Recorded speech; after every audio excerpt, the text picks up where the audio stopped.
Welcome to Online Game Review. I'm your host, Mike Mintz. You know, there are a bunch of games out there on the internet that are free to play, but which ones are good time wasters and which ones suck ass? Well, that's why I do this show. This month's game is Zombies vs. Penguins 2, the sequel. I never played the first one. This is one of those simple, mindless, one-trick pony type of games that is cast from the same success as Angry Birds. In fact, the correlation to that game will be made in under 10 seconds of gameplay. And you know what? It's fun as hell, man. No, seriously, same with Angry Birds. It's instantly accessible and fun and gets slightly harder as you complete level after level, keeping you on your toes and coming back for more zombie killing. The biggest problem with these types of games is that I feel they completely undermine everything I've ever believed about gaming. That you had to learn each game and level and immerse yourself in the story or the gameplay and spend a minimum of a half hour playing it at every turn. But these games are designed for a quality time waster when, say, you're in line at Bath & Body Works. The sports store.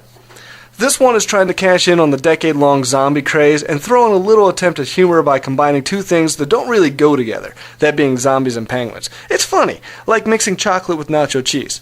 Actually, don't try that. The humor is completely at face value and shallow at that, but it is kind of cute, and at least they are not trying to be funny and failing at every turn. The story is non-existent, and I'm sure it would be ridiculous anyways. I'm not really sure I can fathom a scenario where penguins would go on a zombie killing rampage.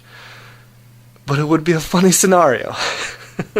The gameplay is basic stuff, man. Much like Angry Birds, it's all trial and error. Point your mouse and line up your shot and see what works and what doesn't. Like I said, the difficulty increases with each level, and there's enough variety and changes to keep it interesting and fresh. The flaws in this game come from the same place it gets its success. Although it's fun and easily will pass time, it's also shallow and doesn't work great sitting on a computer as it does on a phone while you're waiting for your pizza at the Hut.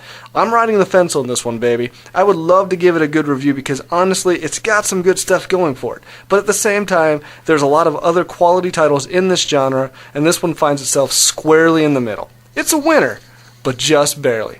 Thanks for hanging out with me on Online Game Review. I'm Mike Mintz, and you stay frosty.